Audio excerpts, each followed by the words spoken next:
Pangungunahan ni Pangulo Aquino ang Relief and Rehabilitation Task Group ng Task Force Yolanda.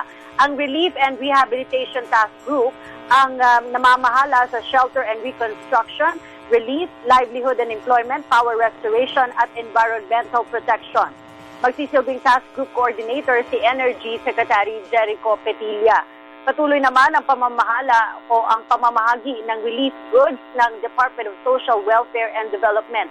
Isang 1.4 million food packs na ang naipamahagi ng DSWD, ngunit nangangailangan pa sila ng may 600,000 food packs hanggang November 30. Nakipagpulong na ang City Administrator ng Tacloban sa mga negosyante at inaasahang magbubukas ang dalawang malalaking malls dito. Ito yung Robinsons Mall at Gaisano sa unang mga linggo ng Disyembre. Ang LTO naman ay nakipagpulong na sa mga transport groups at operators dito sa Tacloban para kumbinsihin sila na bumiyahe na at the same time inimino-monitor din ng LTO ang pamasahe dito.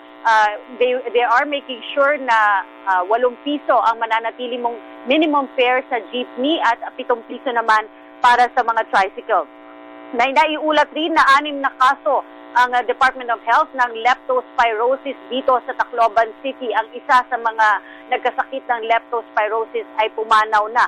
Kaya naman magsasagawa ng prophylaxis ng doxycycline ang Department of Health sa mga kasali sa clearing operation.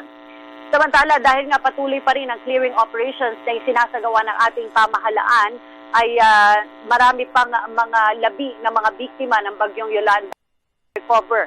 Nasa 1,932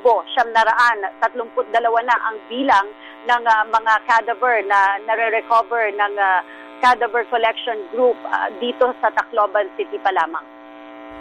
Maging ang mga non-government organizations ay tumutulong na sa napakalaking tungkulin ng pamahalaan na ma-recover ang mga labi ng mga biktima ng bagyong Yolanda.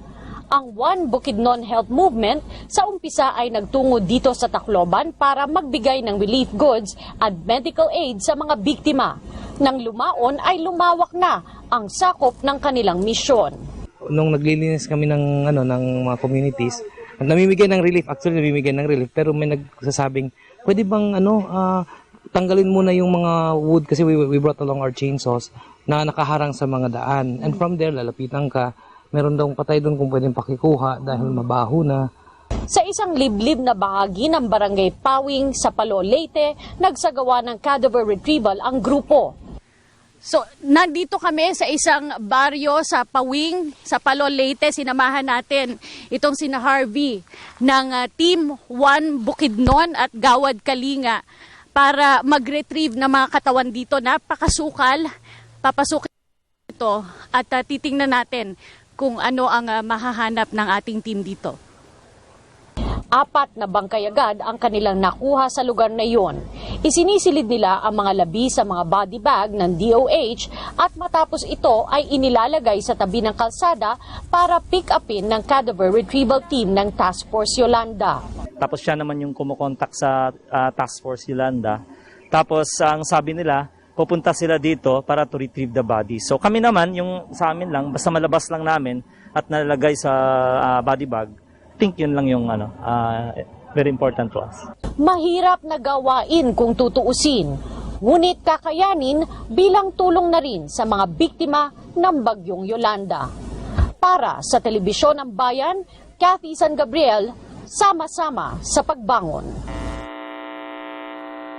Wala namang tigil ang pagpapaabot ng tulong ng TESDA sa mga nasalanta ng bagyong Yolanda. Ayon kay TESDA Director General Joel Villanueva, mahigit 200 relief packs na ang naibigay sa Cebu habang hindi naman bababa sa 65,000 ang nasa mga relief centers. Tinatayang mahigit 22,000 volunteers ang tumutulong sa ahensya para sa relief